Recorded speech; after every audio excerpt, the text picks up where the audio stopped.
I don't know if you can hear it. Sirens?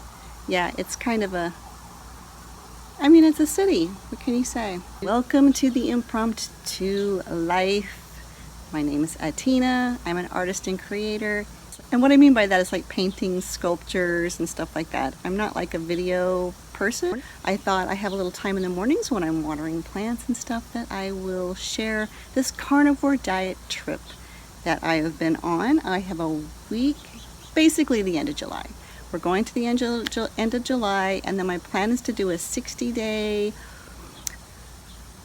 vegetarian. And I'm the guinea pig for you. We get to kind of contrast and see the difference. What I wanted to talk about today is something that I've been really struggling with, which is that I'm the only one in the house doing the carnivore diet. And I'll probably be the only one in the house for sure doing vegetarian. I don't know if you are currently on the vegetarian or carnivore diet. Please leave comments below on whether or not you're in kind of the same boat and situation, because it's like, I mean, what do we do, right? I want to talk about the difficulty levels, even though it's easier the longer you're doing it. So the longer you're on it, it's easier. I, of course, have a cheat day once a week, and that kind of makes it a little tougher for me. Now my body's going, oh, I got a little bit of sugar. I want more of that. It's very addicting, sugar. Because I am the only one on doing this right now, I'm trying to get others to do it, but you know, carbs and sugars are really hard to give up, and they're all over the house. I've been really good, and I keep telling myself, well, this is to teach you that you can say no, even if it's right there, and you can explain and you can explain to others that that's not your donut days, but there is these additional pressures. So let me ask you if this happens to you, where there's this a little. So for instance, on one of my donut days, I was going to. So they had saved me a piece of key lime pie. It was in the fridge for like 3 days, waiting for the donut day. And I'm like, okay, it's my cheat day. I can have a piece of key lime pie. Well, I forgot to have the key lime pie. Again, this is a part of just feeling very full. I was eating other things because it was my cheat day, and I completely didn't. I was full. I mean, the thing, especially if you start getting used to eating meat, you just get full. I forgot about the key lime pie, which means somebody else would have to eat it or it was going to get thrown away. And I am not a person who throw away food. Matter of fact, it's kind of one of my pet peeves. Led to a conversation where the conversation was, well, I really wish you would eat it. And I know it's probably because they saved it for me. I don't know. I just wondered if other people also had the additional pressure sometimes from people around you. They understanding what you're doing, but then it's kind of like, or just other things like ice cream sandwiches. And it's so hot here. It's so hot, and it's kind of like, this is normal for here. It's very hot here during this time of year. Popsicles, all these things that they can eat, and because it's right there in front of you, I was just wondering, like, is this, to me, this has simply become the most difficult part about the whole process, because once it's out of your system pretty much, and I'm only like doing a donut day, which has been working great for me, I feel, it's that seeing it not only getting eaten around you, which is fine. It's okay. So here's one of the ways this might work for you too. I don't know. One of the things that was going on was there wasn't room for my food anyway in the fridge. So I got another little miniature icebox, travel box fridge, and I've been using that. Now that has made it easier, because when I open up that, there are the things that I can eat, right? It's not like I'm opening a fridge and there's tons of things in there that have more than 2 ingredients, and none of it you can eat, like pizza leftovers from when they eat quarter pizza, ribs. Like I said, I'm not doing meats that are prepped by other people because they could be coated with vegetable oils and spices that I don't know what the preservatives are. So I'm just, again, if it's got more than 2 ingredients, I'm not doing it, even if it's a meat. But you open up the fridge and there it is. It's so easy access. It's so easy, like there's just tons of stuff in the fridge. Jellies. Oh, tapioca pudding. There's just, it's you know, a very stuffed fridge, as well as the freezer, right? Like popsicles, ice cream, just all this stuff. I just kind of thought I'd reach out to you guys and ask you, have you also found any kind of way of trying to, like, no, I don't see this, I'm not interested? Or is it a matter of self-talk of, I'm really not interested because I'm feeling great now, and if I know if I eat that, I'm not going to feel good. I'm going to lose my energy, and the next day, immediately within a few hours, I'm going to be hungry, because that's what I'm telling my body. I'm giving it a bunch of stuff that tastes good, but doesn't have enough nutrients to keep it going, so it demands more, you know, the glucose and the insulin, it demands more and demands more. Since I've cut out all the processed, I'm really not, it's not demanding anything. Then it's about just the addiction of the sugar, of the salts, of the potato. No, salt's fine, but potato chips are, of course, fried in vegetable oil nowadays, so off the docket unless I want to make them in butter. I just was curious if other people have found a method. The best method for me, although it did cost me some money, was to get a different refrigerator. It's just to get a different system. It's a miniature icebox refrigerator with a freezer side, and I can freeze my meat. I can have my ice cubes for my salt waters, you know. Like I make a tea.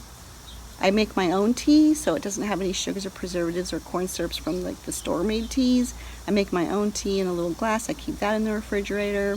I keep my pickled eggs in there and my meats. That way when I open it, I know pretty much everything in there I can eat, right? It's the other fridge. And it's also that I was actually kind of really surprised, even when that did happen, of the additional pressure of, well, I wish you really would eat it, because it wasn't going to last another week, right? I don't know. I just don't. But at the same time, I like to think it makes us stronger. Like, I like to think when you're challenged like that, or when it will make it easier. When I go into the grocery store, it's super easy for me to just to pass it up, because I'm used to seeing it, and plus it's all over the house, so why would we need any more? I can just go right for the meat. But it did make me wonder how many other people are in the same situation, where who you live with, your family, are they not on the carnivore diet, or any kind of diet where there's just tons of the sugars and stuff around, challenging us. I'm out here early enough this morning. Oh, the minute I'm about to say something, the cicadas are going to go off. But I came out here. They went off a little bit once, and then they got quiet again. So I ran out here because they are so loud. They are so loud. You should watch my last video. I was outside trying to record, and it was a little bit later on in the day, so I think that kind of triggered them, is when it gets really hot here. It's so loud.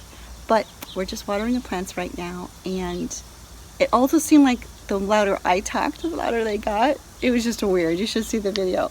I decided to come out here because they're being quiet right now, and the hummingbirds were out, but they took off again. I would show some clips of them. Oh, I got them.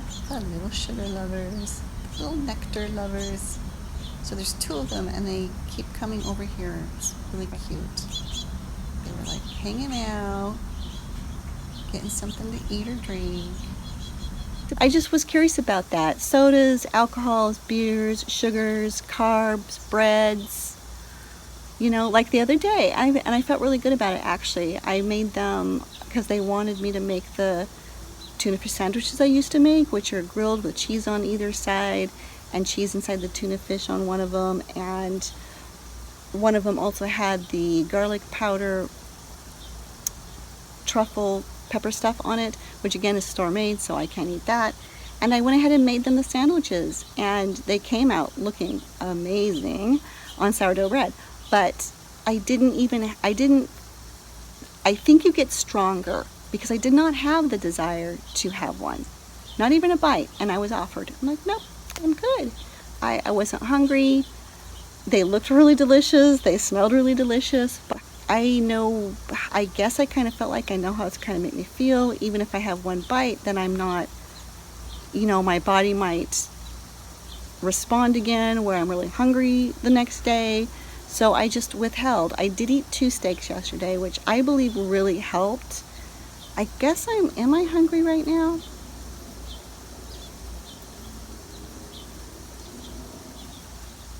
Do I feel a little hungry right now? I'm not sure, but I did have a little bit of honey in my tea yesterday again. And it seems like whenever I do that, I do kind of feel a little bit, but it's not enough to make me eat. Having other things around you all the time, is that enough to push you over the edge? With me, once you get past those I want to say the first month. I think with a lot of people, it might be just the first couple weeks are like really hard, really hard. And even then, even on my donut day now, I haven't been getting a donut. I might this week, but I probably won't because of the vegetable oil thing. I'm probably going to have dried fruit as a little bit of a treat, even though I know it'll make me hungry the next day because of the sugar. I want to have that instead of, we'll see, just to see if it's how I feel the next day. Please let us know in the comments below. Don't forget to subscribe, and if you are into art, garden, and health, and right now we're doing carnivore, then we'll be doing vegetarian. It's kind of the thing we're doing right now, but I share my art and stuff when I can. The garden, right now, just hot, as it is always this time of year, and we're just trying to keep the plants alive. It's actually not as hot as normal. We're in July, and like I was mentioning in the last video, I don't know if we've breached 120 yet, and we usually do every year have a few days of that, and we haven't. I don't think we have so far this year. I think the closest we got was 119. That was it. We'll see if we get a 120 day this year or not. I think it's a kind of a cooler year. Thank you so much for joining me. You guys have an amazing day. I will check in with you again as far as carnivore diet. And again, let us know if you have a trick or something that's been working for you other than just reminding yourself of how it would make you feel. Would it make you feel tired, hungry, blah, blah, blah, or even sick? How you're avoiding all the treats around you if you live with others who are not doing this. Looking forward to any comments, looking forward to advice. I know for me, it's having the extra cooler freezer that I don't have to look into the fridge. I can just look there. I don't have to open up the cabinets. Anyway, bye everyone. Bye.